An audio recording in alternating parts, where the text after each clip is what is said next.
Hi everyone, Chris here, and here goes. This is my pick of my top 10 New Zealand records for 2014. Well, at least it's my top 10 today. Probably if I'd picked it last week, it would have been different, and next week it'll be different again because there's been so many great releases that have all come in a rush right at the very end of the year, and it's been really hard to consider whether they should be in the top 10. But here's 10 records, because these will be more that are worthy of commendation, I believe. First up, David Kilgour, End Times Undone. Just more, he makes it seem so easy, the fluidity of his guitar playing, and it can almost seem laid back, but he is an incredible player.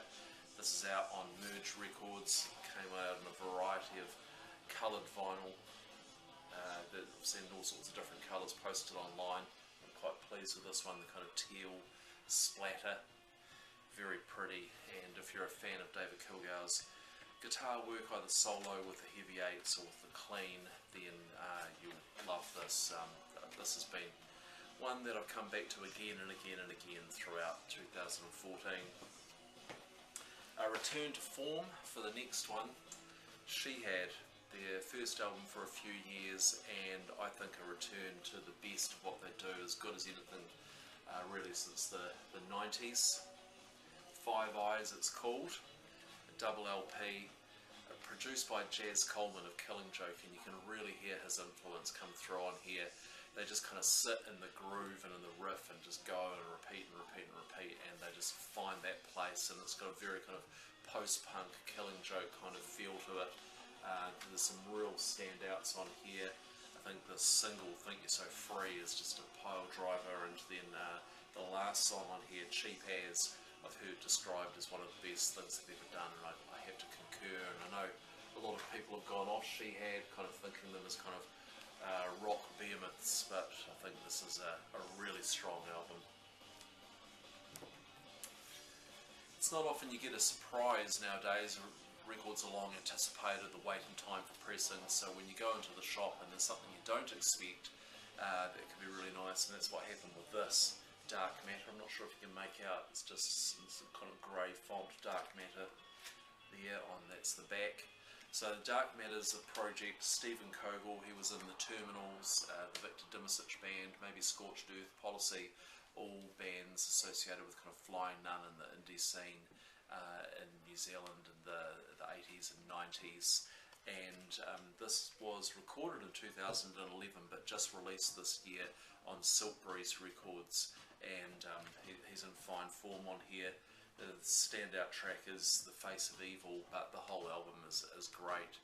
And if you're a fan of that kind of Silkbreeze, Expressway, the kind of more edgy rather than jangly Flying Nun sound, then this is a great album for you. This is Mice on Stilts, An Ocean Held Me. I know very little about this band, but I saw the record in the shop, I looked it up on Bandcamp, I liked what I heard, I picked it up. There's all sorts going on in here. There's lots and lots of instrumentation. You'll find, as well as the kind of traditional bass guitar and drums, there's trumpet, there's keys, there's all sorts of stuff, and the songs kind of stretch and change and go in different directions and incorporating that different kind of instrumentation. It's kind of, how would you describe it? It's kind of, it's not a full throttle album by any means, but there's lots of interest going on here. Quite, I keep on thinking back to one of my picks for last year, Two Wolves. It sits alongside that album really well, but that's probably not very helpful either because that album's not very well known. But check it out online, I recommend this. I don't show a lot of hip hop, I don't buy a lot of hip hop, but this album, At Peace and the Plutonian Noise Symphony, is one of my picks for 2014. The vinyl was a long time coming. I think the album was originally released last year, and I'd hoped they would do a vinyl pressing, and they did in the end, with new artwork.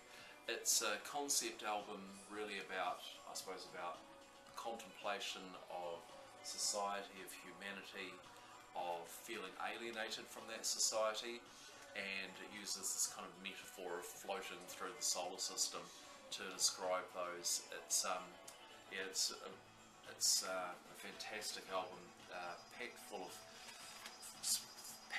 lyrics. Really, I mean, here's the lyric sheet, and look at the amazing job they've done on the artwork here with the inner sleeves. Look at the other one as well. Spread across 2 LPs to give it room to breathe. I'm very, very impressed. Like, you listen to this and there's just more and more going on, and there's little snippets of sounds like kind of film dialogue or archival dialogue in there as well, and yeah, highly complex and obviously pretty amazingly kind of thought out kind of LP at peace and the Plutonian Noise Symphony. Now, a bit of noise, a monumental release in 2014 from the Dead Sea through WaihekeRecords. They do a subscription series of 4 records each year, and this year all 4 of the records were from the Dead Sea. It's an album called The 12th Spectacle, and it's 4 records of live recordings of the Dead Sea spread out over a decade or more.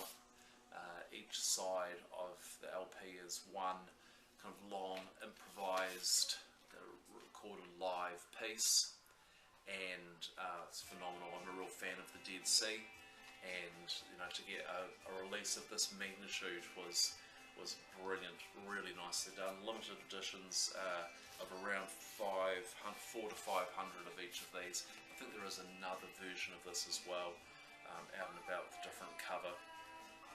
And staying on the noise, Dunedin band I released this album Winterwork, and this was on Nyali Recordings. They'd put out his previous album, a split LP with Nova Scotia. This is their first kind of their own recordings, the inner.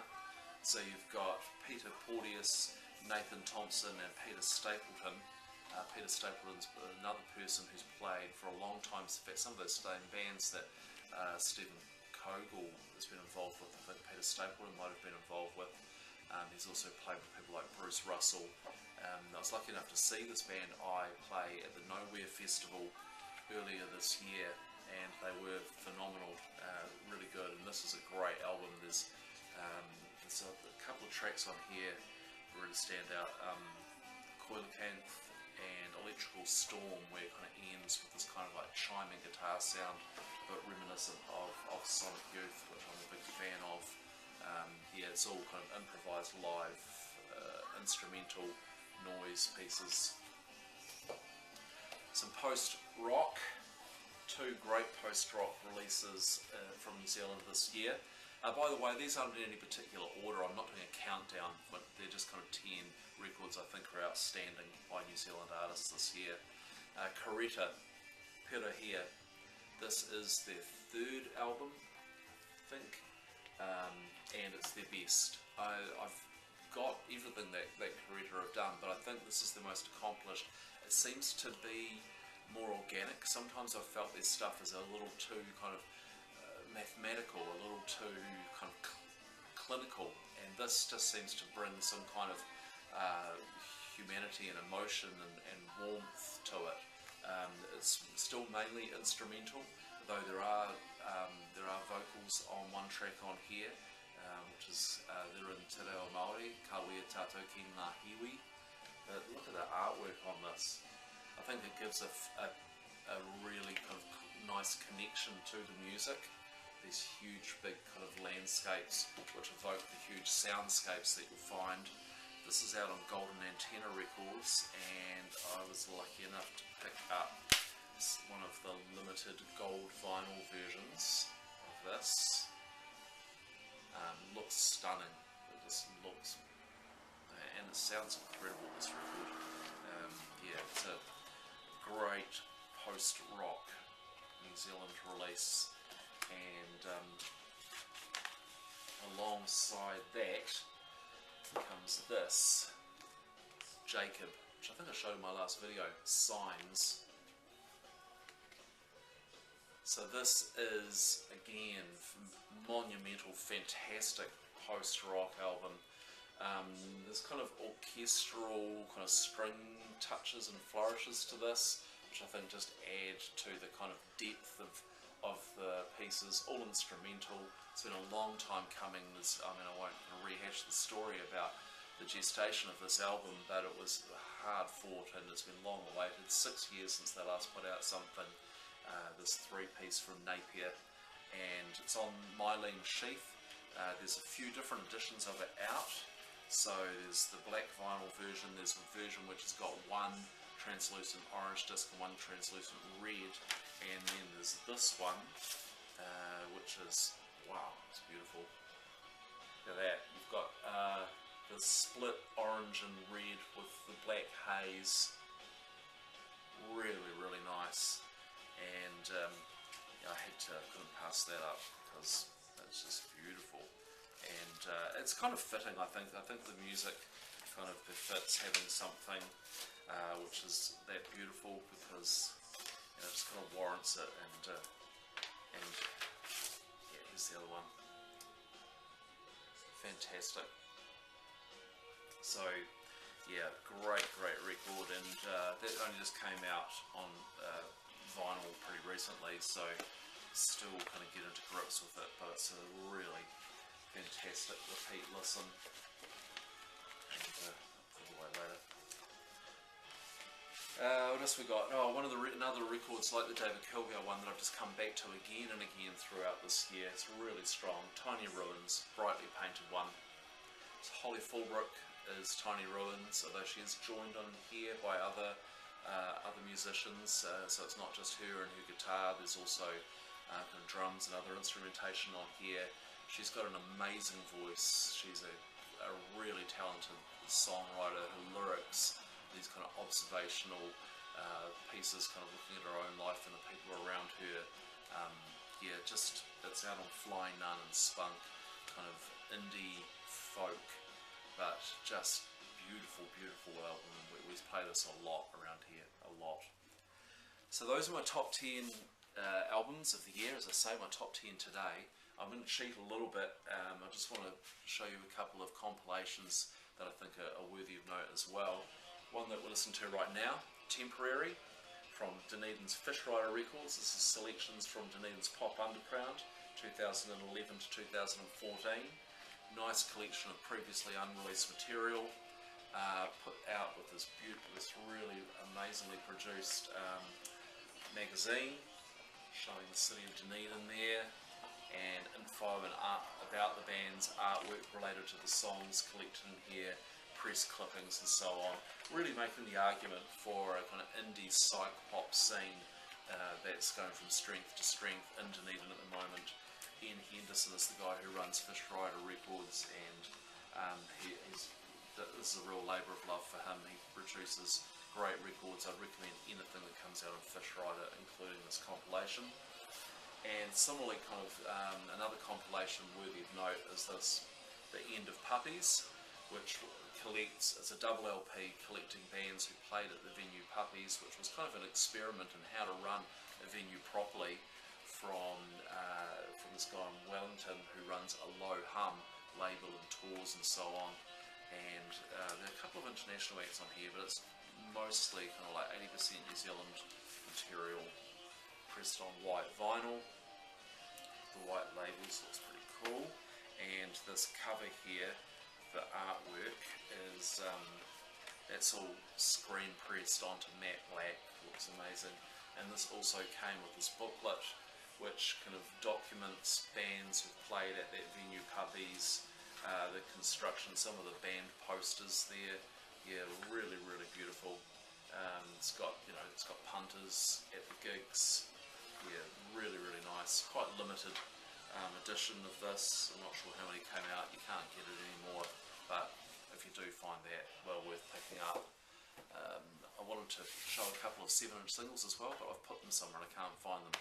And now's the time I've got to make the video, but maybe just mention, show them where it hurts.